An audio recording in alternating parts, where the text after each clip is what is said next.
آج ہم اپنے توکل کا جائزہ لیں تو ایک شعر یاد آتا ہے کہ ہمیں تو اپنے گردش حالات پہ رونا آیا، اے رونے والے تجھے کس بات پہ رونا آیا۔ صاحب ہمیں اپنے توکل پر اگر ہم اپنے گریبان میں جھانکیں تو توکل ہمارے ہاں دکھائی نہیں دیتا۔ عزیزان محتشم، آج میں ایک واقعے کی وجہ سے بڑا مضطرب رہا ہوں۔ میرے نبی کے ایک صحابی تھے، وہ مزدور صحابی تھے۔ ان کی بیوی نے ایک دن پہلے بتایا کہ گھر میں اب کھانے کے لیے کچھ بھی نہیں ہے۔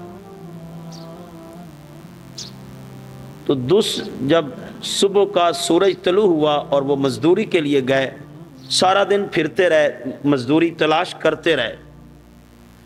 سارا دن گزرنے کے بعد بھی روزی کا کوئی سبب نہ بنا۔ واپس گھر لوٹے تو بھوک نے ستا لیا۔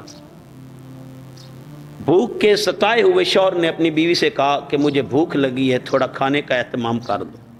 بیوی کہتی ہے کہ میں نے آپ کو کل ہی بتا دیا تھا کہ گھر میں کھانے کے لیے کچھ نہیں۔ میں نے تو آپ کو کل ہی خبر دے دی تھی، میں نے کل ہی آپ کو آشکار کر دیا تھا کہ ہمارے گھر میں کھانے کے لیے کچھ بھی نہیں ہے۔ عزیزان محتشم، وہ کہتے کوئی بات نہیں، اگر ہمارے رب کو ہمارا یہ فاقہ پسند ہے اور بھوکا رہنا پسند ہے تو وہ کوئی بے خبر ہے، وہ کوئی بے رحم تو نہیں ہے، نہ ہی بے خبر ہے، وہ ہماری خبر رکھتا ہے۔ اگر اس کو یہ پسند ہے تو ہمیں بھی یہی پسند ہے۔ اور ایک حدیث کے الفاظ ہیں، جو اللہ کی تقسیم پر راضی ہو جائے وہی سب سے بڑا غنی ہے۔ دولت مند وہ نہیں جس کے پاس دولت ہو، بینک بیلنس ہو، جائیداد ہو اور بہت سارے مال متاع کا مالک ہو، نہیں۔ میرے اور آپ کے آقا رحمت صلی اللہ علیہ وآلہ وسلم ارشاد فرماتے ہیں غنی وہ ہے جسے اللہ کی رضا نصیب ہو جائے۔ تو وہ اللہ کی رضا میں راضی تھے۔ دوسرا دن بھی آیا تو پھر مزدوری کی تلاش میں نکلے اور سارا دن گزر گیا، مزدوری پھر نہ ملی۔ پھر گھر میں پہنچے تو بیوی کو کہا کہ آج بھی مزدوری نہیں ملی۔ بیوی نے کہا کوئی بات نہیں، آج بھی اللہ کو یہ منظور تھا کہ آج ہم پھر بھوکے رہے۔ اس کو اور وہ بے رحم بھی نہیں ہے، اگر اس کو یہی پسند ہے تو ہمیں بھی یہی پسند ہے۔ دونوں نے فاقہ میں رات گزار لی۔ تیسرے دن تو دوستان گرامی قدر بیوی سنت دروازے پر چھوڑنے آتی اور کہتی فی ایمان اللہ، اللہ کی امانت میں رہو، اللہ کی حفاظت میں رہو۔ لیکن رخصت کرنے کے بعد جب 2 قدم آگے بڑھے تو بیوی نے بلا لیا کہ میری بات تو سنتے جائیں۔ خاوند واپس لوٹا، جی فرمائیے۔ کہا اگر آج بھی مزدوری نہ ملے، آج بھی کوئی سبب نہ بنے تو حرام کی کمائی لے کے گھر میں نہیں آنا۔ مجھے پتہ ہے میں آپ کو بڑی محبوب ہوں اور 2 دن ہو گئے فاقے کو اور آپ مجھ سے بڑی محبت کرتے ہیں، کہیں میری محبت میں یہ نہ ہو کہ آپ کوئی غلط کام کر کے آ جائیں۔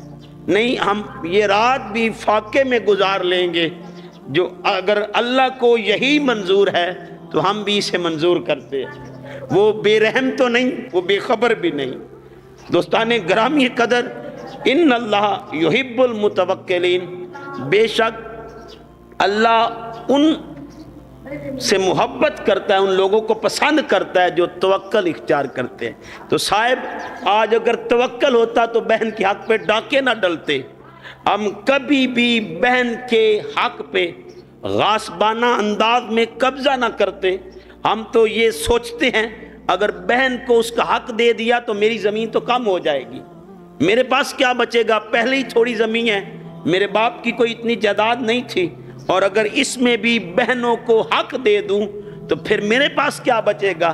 تو یہ صاحب توکل سے ہٹ جانے کی علامت ہے کہ ہمارے اندر توکل نہیں ہے۔ توکل ہوتا تو صاحب ایک زمانہ تھا، میرے اور آپ کے آقا رحمت صلی اللہ علیہ وآلہ وسلم حضرت ام المومنین حضرت عائشہ صدیقہ فرماتی ہیں کہ آقا رحمت صلی اللہ علیہ وآلہ وسلم کے گھر میں 2 ماہ چولہا نہیں جلتا تھا، اور 2 ماہ چولہے میں آگ نہیں جلتی تھی۔